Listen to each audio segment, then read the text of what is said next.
വളരെ പ്രധാനപ്പെട്ട ഒരു ടോപ്പിക്കാണ്. പ്രിൻസിപ്പിൾസ് ഓഫ് മാനേജ്മെന്റ് എന്ന് പറയുന്ന ടോപ്പിക്കാണ്. രണ്ട് കാര്യങ്ങൾക്ക് വേണ്ടിയാണ് നമ്മൾ ഈ ടോപ്പിക്ക് പഠിക്കുന്നത്. ഒന്ന്, +2 ബിസിനസ് സ്റ്റഡീസിന് 8 മാർക്കിൻ്റെ ഒരു ക്വസ്റ്റ്യനാണ് പ്രിൻസിപ്പിൾസ് ഓഫ് മാനേജ്മെന്റ്. കേട്ടല്ലോ, 8 മാർക്കിൻ്റെ ക്വസ്റ്റ്യനാണ്. രണ്ടാമത്തത് ED VHSC വൊക്കേഷണൽ ഹയർ സെക്കൻഡറിയിൽ ഓൺടർപ്രണർഷിപ്പ് ഡെവലപ്മെന്റ് പറയുന്ന സബ്ജക്റ്റിലെ ഒരു ക്വസ്റ്റ്യൻ ആയിരിക്കും ഈ പറഞ്ഞ പ്രിൻസിപ്പിൾസ് ഓഫ് മാനേജ്മെന്റ്. എന്ന് പറഞ്ഞാൽ പ്രിൻസിപ്പിൾസ് ഓഫ് മാനേജ്മെന്റ് എന്ന് പറഞ്ഞാൽ എന്താണെന്ന് ശ്രദ്ധിച്ചു കേട്ട് മനസ്സിലാക്കുക. ഒരു ബിസിനസ് സംരംഭം വിജയിപ്പിക്കുന്നതിന് വേണ്ടി ഹെൻറി ഫയോൾ എന്ന് പറയുന്ന ഒരു വ്യക്തി കുറെ 14 പ്രിൻസിപ്പിളുകൾ രൂപീകരിച്ചിട്ടുണ്ട്. ഈ 14 പ്രിൻസിപ്പിൾസുമായി ബന്ധപ്പെട്ട് നമ്മൾ മുമ്പോട്ട് പോയാൽ ഏതൊരു സ്ഥാപനത്തിനും എന്തുണ്ടാകും? വിജയമുണ്ടാകും എന്നാണ് ആര് പറഞ്ഞത്? ഹെൻറി ഫയോൾ പറഞ്ഞത്. അപ്പോൾ നോക്കാം, നമുക്ക് പ്രിൻസിപ്പിൾസ് ഓഫ് മാനേജ്മെന്റ്, അതാണ് ഹെഡിങ്. നോക്കാം എന്താണ് ഇത്. നമ്മൾ ചോദിക്കുമ്പോൾ കാരണം ഇത്രയും വളരെ മനോഹരമായിട്ട് നമ്മൾ വിദ്യാർത്ഥികൾ എഴുതിയിട്ടുണ്ട്. അപ്പോൾ അതെന്ത് ചെയ്യാം, വളരെ മനോഹരമായി എന്ത് ചെയ്യാം, പഠിച്ചെടുക്കുക. ഇത് വളരെ ഷോർട്ടായിട്ടുള്ള നോട്ട്സാണ്. വലിയ നോട്ട്സ് നമുക്ക് കൊടുക്കാതെ ചെറിയ നോട്ട്സ് ആകുമ്പോൾ അത്രയും നമുക്ക് പഠിച്ചെടുക്കാൻ എളുപ്പമാണ്, എഴുതി വെക്കാനും എളുപ്പമാണ്. അപ്പോൾ നോക്കിയേ, management principles R statement of fundamental truth that provides the guidance for the managerial decision making and action. എന്താണ് മാനേജ്മെന്റ് പ്രിൻസിപ്പിൾസ് എന്ന് പറഞ്ഞാൽ? ഒരു സ്റ്റേറ്റ്മെന്റ് ആണ് ഓഫ് ഫണ്ടമെന്റൽ ട്രൂത്ത്. ഇതെന്താണ്? നമ്മുടെ ഒരു പ്രപഞ്ച സത്യമാണ്. അതെന്താണ്? മാനേജ്മെന്റുമായി ബന്ധപ്പെട്ട ഒരു സത്യമാണ് ഇത് പറയുന്നത്. പ്രൊവൈഡിങ്, ഇത് നൽകുന്നത് എന്താണ്? ഗൈഡൻസ്, ചില മാർഗനിർദ്ദേശങ്ങളാണ്. ഇതിനാണ് മാനേജീരിയൽ ഡിസിഷൻ മേക്കിംഗ്. ഇതിനു വേണ്ടിയാ തീരുമാനങ്ങൾ എടുക്കുവാൻ. അപ്പോൾ ഒരു മാനേജ്മെന്റിന് തീരുമാനങ്ങൾ എടുക്കുവാനുള്ള ഗൈഡൻസിനെ വിളിക്കുന്ന പേരാണിത് ഈ പ്രിൻസിപ്പിൾസ് ഓഫ് മാനേജ്മെന്റ്. മാനേജ്മെന്റ് ഉണ്ടല്ലോ, സ്ഥാപനത്തിന്റെ മാനേജ്മെന്റ് ഉണ്ടല്ലോ, ആ മാനേജ്മെന്റ് ഇവിടെ വരും. ആ ഒരു സ്ഥാപനത്തിന്റെ മാനേജ്മെന്റ് എന്താണ്? തീരുമാനങ്ങൾ എടുക്കാൻ എന്താണ്? ഒരു ഗൈഡൻസ് ആണ് എന്ന് പറയുന്നത് പ്രിൻസിപ്പിൾസ് ഓഫ് മാനേജ്മെന്റ്. പഠിക്കാലോ. നോക്കിയേ, management principles are the statement of fundamental truth ആണ്. അത് പൊതുവായിട്ടുള്ള സത്യമാണ്. ദാറ്റ് പ്രൊവൈഡ്, അത് നൽകുന്നു. എന്താ നൽകുന്നത്? ഗൈഡൻസ്, മാർഗനിർദ്ദേശം. ഫോർ എന്തിനാ? Managerial decision making and action. മാനേജ്മെന്റിന്റെ പ്രവർത്തനത്തിന് ഗൈഡൻസ് ആയ മാർഗദർശനമായിട്ട് നിൽക്കുന്ന പ്രിൻസിപ്പിൾസ് ആണ് എന്ന് പറയുന്ന മാനേജ്മെന്റ് പ്രിൻസിപ്പിൾ. കേട്ടോ, ഹെൻറി ഫയോൾ. ആരാണ്? Henri Fayol, popularly known as, അയാളെ വിളിക്കുന്ന പേരാണെന്ത്? The father of modern or general management.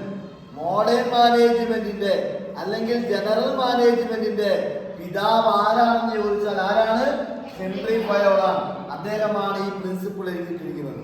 അപ്പൊ മറക്കല്ലേ, ഒരു ക്വസ്റ്റ്യൻ ഒബ്ജക്റ്റീവ് ടൈപ്പായിട്ട് ചോദിക്കും, dash is the father of modern management. Modern management പിതാവ് ആരാണ്?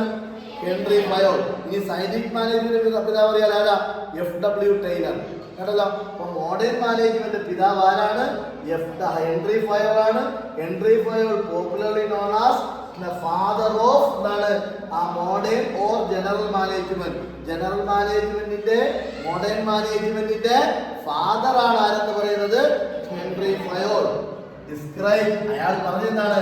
പ്രിൻസിപ്പിൾസ് ഓഫ് മാനേജ്മെന്റ് എന്ന് പറയുന്ന കാര്യം അയാളാണ് പറഞ്ഞിരിക്കുന്നത്. അപ്പൊ 14 പ്രിൻസിപ്പിൾ പറഞ്ഞിരിക്കുന്ന വ്യക്തി ആരാ? Henri Fayol. ആരാ? Henri Fayol. അപ്പൊ അദ്ദേഹത്തിന് ഒരു ബുക്കുണ്ട്. ആ ബുക്കിനെ വിളിക്കുന്ന പേരെന്താ? General and industrial management. കാരണം ബുക്കിനെ വിളിക്കുന്ന പേരെന്താ? ജനറൽ ആൻഡ് ഇൻഡസ്ട്രിയൽ മാനേജ്മെന്റ് എന്നാണ് ആ ബുക്കിനെ വിളിക്കുന്ന പേര്. എന്താണ്? ജനറൽ ആൻഡ് ഇൻഡസ്ട്രിയൽ മാനേജ്മെന്റ് എന്നാണ് ബുക്കിനെ വിളിക്കുന്ന പേര്. പിടിയിട്ടല്ലോ. ഒന്നും കൂടെ ഞാൻ പറഞ്ഞതാണ്, മാനേജ്മെന്റ് പ്രിൻസിപ്പിൾസ് എന്ന് പറയുന്നത് സ്റ്റേറ്റ്മെന്റ് ആണ്. ഫണ്ടമെന്റൽ ട്രൂത്തിന്റെ സ്റ്റേറ്റ്മെന്റ് ആണ്. അത് ഗൈഡൻസ് ആണ്. മാനേജ്മെന്റ് തീരുമാനം എടുക്കാനുള്ള ഒരു ഗൈഡൻസ് ആണ്. ഹെൻറി ഫയോൾ അദ്ദേഹമാണ് മാനേജ്മെന്റിന്റെ പിതാവ്. ഏത് മാനേജ്മെന്റിന്റെ? മോഡേൺ മാനേജ്മെന്റിന്റെ, ജനറൽ മാനേജ്മെന്റിന്റെ പിതാവാണ് ആരെന്ന് പറയുന്നത്? Henri Fayol. പഠിക്കാലോ. അദ്ദേഹം എഴുതിയ ബുക്കിന്റെ പേരെന്താ? General and industrial management. ബുക്കിന്റെ പേര് നമ്മളെ ജനറൽ ആൻഡ് ഇൻഡസ്ട്രിയൽ മാനേജ്മെന്റ്. ഇനി നമുക്ക് അദ്ദേഹം എഴുതിയ 14 പ്രിൻസിപ്പിൾ നമുക്ക് പഠിക്കാം. ഓക്കെ, ഒന്നാമത്തെ പ്രിൻസിപ്പിൾ ഏതാണ്? Division of work. ഒന്നാമത്തെ പ്രിൻസിപ്പിൾ ഏതാണ്? Division of work. Division of work എന്ന് പറഞ്ഞാൽ എന്താണ്? ടോട്ടൽ വർക്കിന്, അതായത് സ്ഥാപനത്തിൽ നമ്മൾ നടപ്പിലാക്കാൻ പോവാ 14 കാര്യം നടപ്പിലാക്കിയ സ്ഥാപനം വിജയിച്ചണ്ട അദ്ദേഹം പറഞ്ഞത് കേട്ടോ. അദ്ദേഹത്തെ വിശദമായിട്ടൊക്കെ പറയണമെന്ന് വേണ്ട. ഡിവിഷൻ ഓഫ് വർക്ക് ഒന്നാമത്തത് എന്താണ്? എല്ലാ വർക്കുകളും എന്ത് ചെയ്യണമെന്ന് ഒരാളാണ് ചെയ്യണ്ടേ? ഡിവൈഡ് ചെയ്ത് കൊടുക്കണം. അങ്ങനെ കൊടുത്താൽ നേട്ടം എന്താ? സ്പെഷ്യലൈസേഷൻ കിട്ടും. അയാൾ ആ മേഖല സ്പെഷ്യലൈസേഷൻ കിട്ടുന്നില്ലേ? നമ്മൾ യൂട്യൂബിലൊക്കെ കണ്ടിട്ടുണ്ടാവുമല്ലോ, ചില ആളുകൾ പൊറോട്ട അടിക്കുന്നുണ്ടോ? അയാൾ പൊറോട്ട അടിക്കാൻ പെട്ടെന്ന് പൊറോട്ട അടിക്കുന്നതൊക്കെ യൂട്യൂബിലൊക്കെ നമ്മൾ കണ്ടില്ലേ? ചില ആളുകളുടെ വൈദഗ്ധ്യം ആ മേഖലയിൽ എന്ന് പറയുന്നത് എന്താ? അയാൾ അതിൽ സ്പെഷ്യലൈസേഷൻ ആണ്. പറഞ്ഞില്ലേ? എന്ന് പറയുമ്പോൾ അതുപോലെ ചില ആളുകളുടെ മേശരി പണി ചെയ്യുന്ന ആളുകളില്ലേ, അവർ ചാന്താണ് അങ്ങനെ ചാന്ദിങ്ങനെ സ്വീകരിച്ച് പെട്ടെന്ന് ചെയ്യുന്നുണ്ടല്ലേ? കണ്ടില്ലേ? എന്താ ആ മേഖല സ്പെഷ്യലൈസേഷൻ ആണ്.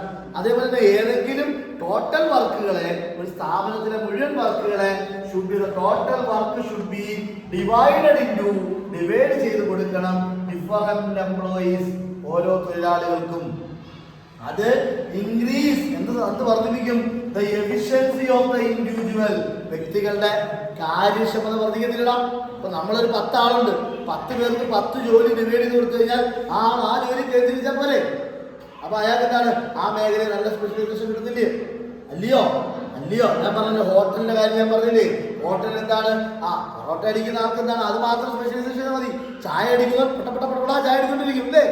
അല്ലയോ? അതുപോലെ സപ്ലയർ അപ്പം അതാത് മേഖലയിൽ എന്തുണ്ടാകും?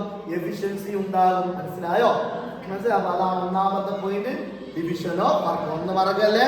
ഒന്നേതാ? ഡിവിഷൻ ഓഫ്, വളരെ പ്രധാനപ്പെട്ട ടോപ്പിക്കാണ്. രണ്ടാമത്തെ നോക്കിയ മക്കളെ, parity between authority and responsibility.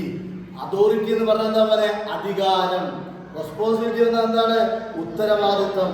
അധികാരവും എന്താണ്? ഉത്തരവാദിത്വവും തമ്മിൽ പരസ്പരം ബന്ധപ്പെട്ട് കിടക്കണം. ഒരാൾക്ക് അധികാരമുണ്ട്, ഉത്തരവാദിത്വം എന്ന് പറഞ്ഞിട്ടുണ്ട്. ഉണ്ടോ? സ്കൂളിൽ പ്രിൻസിപ്പൽ അധികാരമുണ്ട്, ഉത്തരവാദിത്വം എന്ന് പറയാൻ പറ്റുമോ?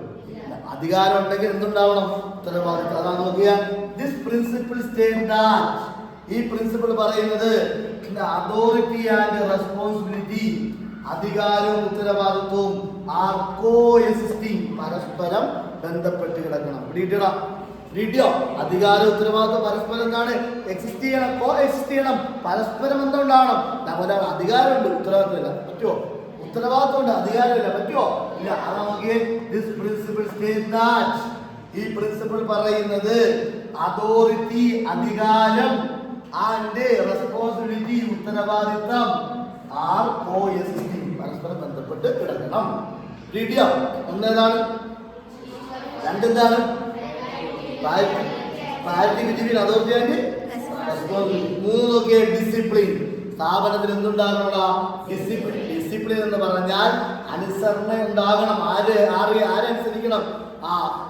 ഉത്തരവാദിത്തപ്പെട്ട മേൽ ഉദ്യോഗസ്ഥരെ എന്ത് ചെയ്യണം? നമ്മള് ഈ ഉദ്യോഗസ്ഥരെ എന്ത് ചെയ്യണം? അനുസരിക്കണം. ഓക്കെ, ഡിസിപ്ലിൻ മീൻസ് ഒബീഡിയൻസ്, നമ്മൾ എന്ത് ചെയ്യണം? അനുസരിക്കണം. റെസ്പെക്ട്, നമ്മളെ ബഹുമാനിക്കണം. Of authority and observance of A established rule, നമ്മുടെ റൂളുകളുണ്ടല്ലോ, നിയമങ്ങൾ, ആ നിയമങ്ങളൊക്കെ നമ്മൾ എന്ത് ചെയ്യണം? പാലിക്കണം. ഒരു സ്ഥാപനത്തിൽ, ഒരു സ്കൂളിൽ, ഒരു കോളേജിൽ എന്താണ്? ആ ഡിസിപ്ലിൻ ഉണ്ടെന്ന് പറഞ്ഞാൽ ആ സ്കൂളിൽ നല്ല റൂൾ ഉണ്ടാകും, ആ കോളേജിലെ റൂൾ ഉണ്ടാകും. 9 മണിക്ക് എത്തണം, അല്ലെങ്കിൽ 8:30 എത്തണം. 8:30 എത്തണ്ടേ?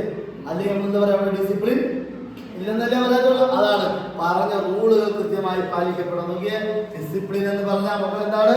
അതാണ് ഒബീഡിയൻസ്, അനുസരിക്കുക. റെസ്പെക്ട്, ബഹുമാനിക്കുക. എന്താണ്? ഓഫ് അതോറിറ്റി, എന്തിനാ അധികാരത്തിലെയോ? അധികാരമുള്ളപ്പോൾ അവരെന്ത് ചെയ്യണം? നമ്മൾ അനുസരിക്കണം. അതുപോലെ എന്താണ്? അതിന്റെ ഒബ്സർവൻസ് ഓഫ് എന്താണ്? എസ്റ്റാബ്ലിഷ്ഡ് റൂളുകൾ പാലിക്കുക. നിയമങ്ങൾ നമ്മൾ എന്ത് ചെയ്യണം? പോലെ പാലിക്കണം. ഒന്നെന്താ പഠിച്ച? ഒന്നെന്താ? Division of work. 2, 3 ഡിസിപ്ലിൻ. മൂന്നാമത്തെ ഡിസിപ്ലിൻ. നാലാമത് നോക്കിയേ, യൂണിറ്റി ഓഫ് കമാൻഡ്. ഒരാൾ വേണം സ്ഥാപനത്തിൽ എന്ത് ചെയ്യാൻ? കമാൻഡ് പറയാൻ. ഒന്നിലധികം പേര് ഒരു കമാൻഡ് പറയേണ്ട കാര്യമുണ്ടോ? വാളെടുത്തവരെല്ലാം വാളാലേ പറ്റുമോ? അങ്ങനെ പറ്റുമോ എന്ന് പറയുന്ന എല്ലാവരും കയറി കമാൻഡ് പറയാം. ഒരു സ്കൂളിൽ ഒരു പ്രിൻസിപ്പളല്ലേ ഉള്ളൂ. എല്ലാവരും കയറി കമാൻഡ് പറയാൻ പറ്റുമോ? ഒരു ടീമിന് ഒരു ക്യാപ്റ്റൻ അല്ലേ ഉള്ളൂ? അല്ലയോടാ, ഒരു ക്രിക്കറ്റ് ടീമിന് ഒരു ക്യാപ്റ്റനല്ലേ ഉള്ളൂ? 10 ക്യാപ്റ്റന്മാരുണ്ടോ? ഇല്ല, ഒരാളാണ് എന്ത് ചെയ്യേണ്ടത്? ആ കമാൻഡ് പറയണത്. അല്ലേ, നോക്കിയേ, the principal state that subordinate should receive order from one superior only. ഈ പ്രിൻസിപ്പൾ പറയുന്നത് എന്താണ്? സബോർഡിനേറ്റ് എന്ന് പറഞ്ഞാൽ കീഴുദ്യോഗസ്ഥരുണ്ടല്ലോ, കീഴുദ്യോഗസ്ഥര് ഷുഡ് അവരെന്ത് ചെയ്യണം? റിസീവ് ഓർഡറുകൾ സ്വീകരിക്കണം. എവിടെ നിന്നാ? ഫ്രം ഒരാളിൽ നിന്ന്, വൺ സുപ്പീരിയർ, ഒരാളിൽ നിന്ന് ഓർഡർ എന്ത് ചെയ്യാവും? സ്വീകരിക്കാവും. എല്ലാവരും ഓർഡർ സ്വീകരിക്കാൻ പാടുണ്ടോ? ഒരു ക്രിക്കറ്റ് കളി നടക്കുമ്പോ ക്യാപ്റ്റൻ പറയുന്നല്ലേ, ഇന്നാൾ ഇന്നത്തെ ഫീൽഡ് ചെയ്യും, ഇന്നാൾ ബൗൾ ചെയ്യും, ഇന്നാൾ ബാറ്റ് ചെയ്യും. ഇത് ക്യാപ്റ്റനല്ലേ പറയുന്നേ? എല്ലാവരും കൂടെ കയറി പറയാൻ പറ്റുമോ? പറ്റൂടാ, ഇല്ല. അപ്പം ഓർഡർ ഒരാളിൽ നിന്ന് എന്ത് ചെയ്യണം? സ്വീകരിക്കണം. പിന്നീട് അപ്പൊ ഒന്നെന്താ പഠിച്ചത്? Division of work. രണ്ടെന്താ? Parity between parity of authority and responsibility. മൂന്നാമത്തെ പഠിച്ചത് ഡിസിപ്ലിൻ. 4 unity of command. അഞ്ചാമത്തേതാണ് യൂണിറ്റി ഓഫ് ഡയറക്ഷൻ. എല്ലാവർക്കും ഒരു ലക്ഷ്യം ഉണ്ടായിരിക്കും. ക്രിക്കറ്റ് കളിയുമായി ബന്ധപ്പെട്ട് വേണമെങ്കിൽ പറയാം, ഒരാൾക്ക് എന്താണ്? സെഞ്ചുറി അടിക്കണമെന്ന് പറഞ്ഞാൽ കളി നോക്കാൻ പറ്റുമോ? ഇല്ല. കളി ജയിപ്പിക്കുക എന്നതായിരിക്കണം എല്ലാവരുടെ ലക്ഷ്യം. അല്ല ഒരാളെ വ്യക്തിപരമായ നേട്ടമാണ് നോക്കേണ്ടത്, ആണോ? അല്ല, നോക്കുക, this principal state that there should be one head and one plan. എല്ലാവർക്കും ഒറ്റ ഹെഡും ഒറ്റ പ്ലാനും ഉണ്ടാകും. പലർക്കും പല പ്ലാനും പല ഹെഡും ഉണ്ടാകാൻ പാടുണ്ടോ? ഇല്ല, ഒറ്റ പ്ലാൻ ഉണ്ടാവും. Group activities have the same objective. എന്താണ്? ഗ്രൂപ്പ് ആക്ടിവിറ്റികൾക്കാണ് പ്രാധാന്യം, അല്ലയോ? ഒറ്റ പ്ലാൻ, എല്ലാവർക്കും ഒറ്റ പ്ലാനാണ്. മനസ്സിലായോ? എല്ലാവർക്കും എന്താണ്? ഒറ്റ പ്ലാൻ ഉണ്ടാവണം. there should be one head and one plan. ഒറ്റ ഹെഡ് ഒറ്റ പ്ലാൻ. കിട്ടിയോ? അടുത്ത പോയിന്റ് എന്താണ്? Subordination of individual interest to general interest. വ്യക്തികൾക്കാണോ പ്രാധാന്യമുള്ളത്? സ്ഥാപനത്തിൽ വ്യക്തികൾക്കാണോ പ്രാധാന്യമുള്ളത്? ആണോ? മൊത്തത്തിലുള്ളവർക്കാ പ്രാധാന്യം. ഞാൻ നേരത്തെ പറഞ്ഞ എന്താണ്? ഒരാളുടെ വ്യക്തിപരമായ താല്പര്യത്തിനാണോ സ്ഥാപനം നിലനിൽക്കേണ്ടത്? ഒരു ടീം നിലനിൽക്കേണ്ടത്? ആണോ? അല്ല. ഇതാ നോക്കിയേ, individual working in an organisation must realise that general interest of the concern is more important than self interest. അതായത് സ്വന്തം താല്പര്യങ്ങളെക്കാൾ കൂടുതൽ എന്തിന് പ്രാധാന്യം കൊടുക്കുക? പൊതു താല്പര്യങ്ങൾക്ക്. നമ്മൾ പറയുന്നില്ലയോ പൊതു താല്പര്യത്തിന്. ഒരു സ്ഥാപനത്തിൽ വർക്ക് ചെയ്യുമ്പോൾ പൊതു താല്പര്യത്തിന് പ്രാധാന്യം, വ്യക്തി താല്പര്യത്തിന് പ്രാധാന്യം ഉണ്ടോ? ഒരാൾ വന്നില്ലെന്ന് പറഞ്ഞ് സ്ഥാപനം ഓടിക്കാതിരിക്കാൻ പറ്റുമോ? ഇല്ല, സ്ഥാപനം ഓടിക്കണം. കാര്യം എന്താ? വ്യക്തി താല്പര്യങ്ങൾക്കല്ല പ്രാധാന്യം. പിന്നെ എന്തിനാ പ്രാധാന്യം? പൊതു താല്പര്യങ്ങൾക്ക്. പിടികിട്ടിയോ? യെസ്, നോക്കുക. an individual working in an organization, ഒരു ഓർഗനൈസേഷൻ വർക്ക് ചെയ്യുമ്പോൾ must realize that general interest of the country is more important than self interest. Self ഇൻട്രസ്റ്റിനേക്കാൾ കൂടുതൽ പ്രാധാന്യം എന്തിനാ കൊടുക്കേണ്ടത്? ജനറൽ ഇൻട്രസ്റ്റിനല്ലേ കൊടുക്കേണ്ടത്, അല്ലയോ? അപ്പം ഉദാഹരണത്തിന് എന്താണ്? ഒരാൾ ഒരു ഫുട്ബോൾ കളി നടക്കുന്നു, ഒരാൾ ഒരു ഗോൾ മേടിച്ച് അയാളുടെ കരിയറിൽ 100 ഗോളാവും. അയാളെ കൊണ്ട് മാത്രമേ ഗോൾ അടിപ്പിക്കാമെന്ന് നിർബന്ധം പിടിക്കാൻ പറ്റുമോ? കളി ജയിക്കണമെങ്കിൽ ഒരു ഗോൾ അടിക്കണം, ഇല്ലയോ? അയാൾ തന്നെ അടിക്കണമെന്ന് നിർബന്ധമുണ്ടോ? ഇല്ല. എന്താ പറയുക? വ്യക്തി താല്പര്യത്തിന് പ്രാധാന്യമുണ്ടോ? ഇല്ല. അപ്പോൾ എന്താണ് വിളിച്ചത്? Individual working and organisation. ഒരു സ്ഥാപനത്തിൽ വ്യക്തികൾ വർക്ക് ചെയ്യുമ്പോൾ ജനറൽ ഇൻട്രസ്റ്റിനാണ് മോർ ഇമ്പോർട്ടൻറ്റ് കൊടുക്കേണ്ടത് ദാൻ ഇതിനേക്കായാലും സെൽഫ് ഇൻട്രസ്റ്റ്. പഠിക്കാമല്ലോ. ഒന്നെന്താ പഠിച്ചത്? ഡിവിഷൻ ഓഫ് വർക്ക്, മൊത്തത്തിൽ വർക്ക് ഡിവൈഡ് ചെയ്ത്. രണ്ടെന്താ? Authority and responsibility. 3 discipline. 4 unity of command. 5 അതല്ല, കമാൻഡ് മാറി യൂണിറ്റി ഓഫ് എന്താണെന്നുള്ളൂ ഡയറക്ഷൻ. 6 subordination individual. 7 നോക്കിയേ, നമുക്കൊരു 7ാമത്തെ ദിവസം നമ്മൾ എന്ത് കൊടുക്കുന്നത് കൂട്ടുക? പെട്ടെന്ന് ഓർക്കാൻ വേണ്ടി എന്ത് കൊടുക്കുക? റെമ്യൂണറേഷൻ. 7ാമത്തെ ദിവസം ശമ്പളം കൊടുക്കേണ്ടത്. അങ്ങനെ പറയുന്നേ ഉള്ളൂ. 7 7 അപ്പൊ നോക്കിയേ, ഓർക്കാൻ വേണ്ടിയാണ് ഞാൻ പറഞ്ഞോ. റെമ്യൂണറേഷൻ, ശമ്പളം കൊടുക്കുക, മാന്യമായ വേതനം എന്ത് ചെയ്യുക? കൊടുക്കുക. I will say that the remuneration of the employee should be always fair and reasonable. മാന്യമായ ശമ്പളം കൊടുക്കുക. രാവിലെ തൊട്ട് വൈകിട്ട് വരെ പണിയെടുപ്പിച്ചിട്ട് എന്താണ് ചെറിയ ശമ്പളം കൊടുത്തിട്ട് കാര്യമുണ്ടോ? ഇല്ല. അതിന് വേണ്ട മാന്യമായ ഒരു ശമ്പളം എന്ത് ചെയ്യുക? കൊടുക്കുക. അതാണ് നോക്കുക. പറയുന്നത് എന്താണ്? remuneration of the employee. എംപ്ലോയിയുടെ വരുമാനം അതാണ് വേതനം എന്ന് പറയുന്നത് ഷുഡ് ആൾവേസ്, അതെപ്പോഴും എങ്ങനെ ആയിരിക്കണം? ഫെയർ ആയിരിക്കണം, മാന്യമായിരിക്കണം, ആൻഡ് എന്താണ് റീസണബിൾ. അപ്പൊ ഏഴാമത്തെ ഓർക്കാൻ ഫെയർ അന്നാണ് കൊടുക്കുന്നത് നമ്മള് റെമുനറേഷൻ പഠിക്കാലോ. ഒന്നെന്താണ്, രണ്ടെന്താണ്, മൂന്നെന്താണ് ഡിസിപ്ലിൻ, 4 5 ഡയറക്ഷൻ, 6 ഇൻഡിവിജ്വൽ, 7 റെമുനറേഷൻ. 8 നോക്കിയേ, 8 നമ്മൾ എഴുതുന്നത് എങ്ങനെ? 8 ഇങ്ങനെ എഴുതുന്നത്, 8 അല്ലയോ സെൻട്രൽ കൊണ്ടുവന്നല്ലേ എഴുതുക. ആ സെൻട്രൽ കൊണ്ടുവന്നല്ലേ എഴുതുക.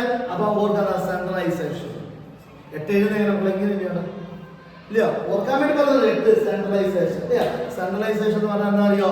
Concentration of authority in the hands of few management. Authority കുറച്ച് ആളുകളുടെ കയ്യിലായിരിക്കും. അധികാരം എല്ലാവരുടെ കയ്യിലാവാൻ പാടുണ്ടോ? അധികാരം കുറച്ച് ആളുകളിൽ മാത്രമായിരിക്കണം. എല്ലാവർക്കും അധികാരം കൊടുക്കാൻ പറ്റുമോ? ഇല്ല. നമുക്ക് the concentration to mean the concentration of authority. അധികാരം എന്താണ്? അതോറിറ്റി എന്ന അധികാരം ഇൻ ദ ഫ്യൂ എന്താണ്? In the hands of few manager. കുറച്ച് ആളുകളുടെ കയ്യിലായിരിക്കണം. എല്ലാവരുടെ കയ്യിലായിരിക്കാൻ പാടോ? പറ്റുമോ? ഇല്ല. അതാണ് സെൻട്രലൈസേഷൻ. പഠിക്കാലോ. അപ്പൊ ഒന്നെന്താ പഠിച്ച? Division work. 2 3 എന്താ പഠിച്ച? 4 5 6 സബോർഡിനേഷൻ ഇൻഡിവിജ്വൽസ്, 7 8 സെൻട്രലൈസേഷൻ. 9 നോക്കിയേ, സ്കാലാർ ചെയിൻ എന്ന് പറയുന്നത് അറിയോ? ചെയിൻ ഓഫ് എന്താണ്? ആ സുപ്പീരിയർ റേഞ്ചിങ് ഫ്രം ദ എന്താണ് ultimate authority to the lowest level. Top ലെവലിൽ നിന്നും അല്ലെ സുപ്പീരിയർ ലെവലിൽ നിന്നും ലോവർ ലെവലിലേക്ക് ഒരു ചെയിൻ ഉണ്ടാകണം. വേണ്ടേ? ടോപ്പ് മിഡിൽ അങ്ങനെ ചെയിൻ ഉണ്ടാവണം. അതിനെയാണ് വിളിക്കുന്നത് സ്കാലാർ ചെയിൻ. ഇത് വിളിക്കുന്നത് നമ്മള് സ്കാലാർ ചെയിൻ പറഞ്ഞാൽ എന്താണ്?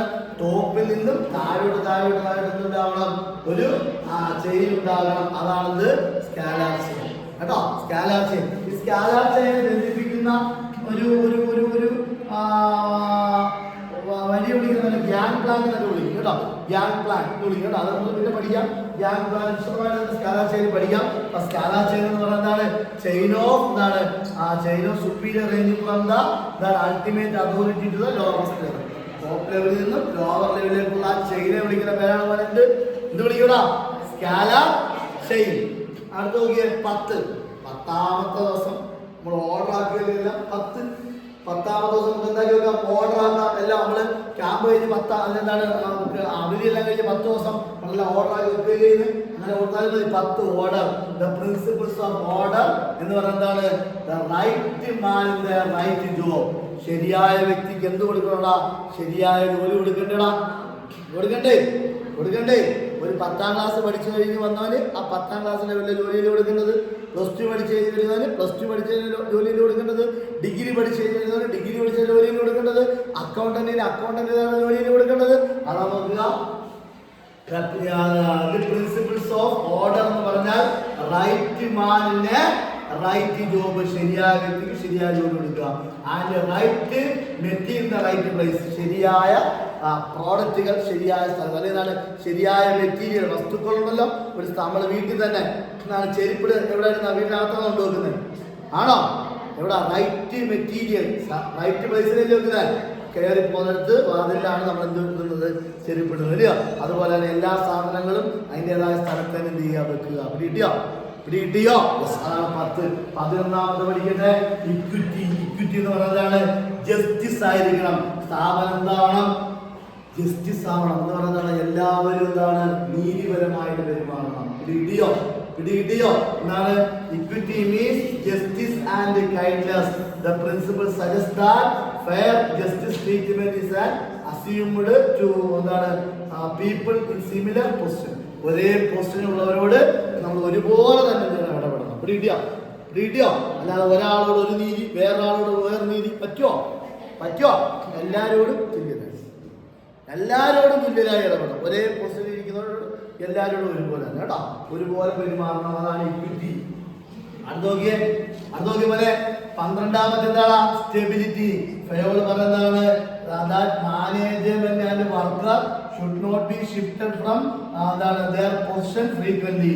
അതായത് ഒരു കാരണവശാലും ഒരാളെ എപ്പോഴും ഒരു സ്ഥാനത്ത് നിന്ന് മാറ്റാൻ ഇന്നൊരാളെ വന്നിരിക്കുകയാണ് ഒരിടത്ത് മാനേജറായിട്ടിരിക്കുക, സെയിൽസ് മാനേജറാ. നാളെ ആയിട്ട് പറയാൻ ഇയാൾ പോയി പർച്ചേസ് മാനേജറാണ്. പറ്റുമോ? അടുത്ത ആഴ്ച പറയാം അതാണ് പ്രൊഡക്ഷൻ മാനേജറാണ്. പറ്റുമോ? അവൻ ആ വർക്ക് ജോലി ചെയ്ത് തീർക്കുന്നതിന് മുമ്പേ അടുത്ത പോസ്റ്റ് കൊടുത്താൽ ശരിയാവോ? അതാണ് സ്റ്റെബിലിറ്റി, സ്ഥിരത വേണം. സ്റ്റെബിലിറ്റി എന്ന് പറഞ്ഞാൽ എന്താ മക്കളെ? സ്ഥിരത എന്ന് പറയാൻ നോക്കിയേ. Fayol emphasise that management and മാനേജറെ ആണെങ്കിലും വർക്കറെ ആണെങ്കിലും ഷുഡ് നോട്ട് ബി ഷിഫ്റ്റ് ചെയ്യാൻ പാടില്ല ഫ്രീക്വന്റ്ലി കേട്ടോ. എന്നാൽ ബാങ്കിൽ അങ്ങനല്ലോ. അവിടെ ബാങ്കിൽ നമ്മൾ ക്യാഷർ പോസ്റ്റ് ഉണ്ടല്ലോ, അത് ഷിഫ്റ്റ് ചെയ്യും. കാര്യം എന്താ? എപ്പോഴും ക്യാഷറായിട്ട് എന്തുണ്ടാവും? തിരുമല കിടക്കും. പിടിയിട്ടില്ല. ബാങ്കിൽ അങ്ങനെ ചെയ്യില്ല. അതൊരു പർട്ടിക്കുലർ കേസിലാണ് കേട്ടോ. സാധാരണ രീതിയിൽ നമ്മൾ എന്ത് ചെയ്യണം? ഏത് തൊഴിലും എന്താണ് ഒരാളെ ഇങ്ങനെ മാറ്റാൻ പാടുണ്ടോ? പാടുണ്ടോടാ. ഒരു സ്ഥാപനത്തിൽ സെയിൽസ്മാൻ ആയിട്ടിരുന്ന ഒരാൾ നാളെ പറയണത് നീ പോയി എന്താണ് പർച്ചേസ് ചെയ്യുന്ന ഡിപ്പാർട്ട്മെന്റിൽ നിൽക്കാൻ പറഞ്ഞാൽ ശരിയാവൂ? ഇല്ല. അവൻ ആ മേഖലയെ സ്പെഷ്യലൈസ് ചെയ്ത് വരുന്നതിന് മുമ്പേ അവനെ മാറ്റുന്നത് ശരിയല്ല. അതാണ് കേട്ടോ. മനസ്സിലായോ?